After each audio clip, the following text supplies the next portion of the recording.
In order to get your design onto a hoodie, we'll show you what you need and how to do it with Epson hybrid DTG print technology. You'll need a heat press, automated pre-treater, and the Epson F2270 printer. First, thread your garment onto the heat press, place a sheet of parchment paper on top, and press for about 20 seconds. Load your garment onto the automated pre-treater and press the button to spray.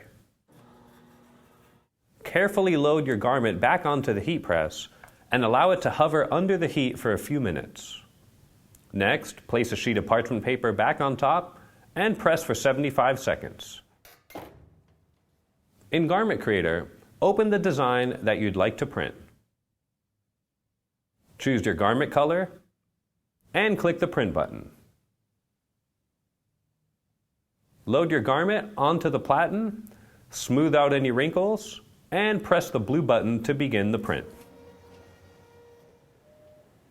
When the printing is complete, carefully thread your garment back onto the heat press, apply a sheet of parchment paper on top, and press for about 75 seconds to complete the job.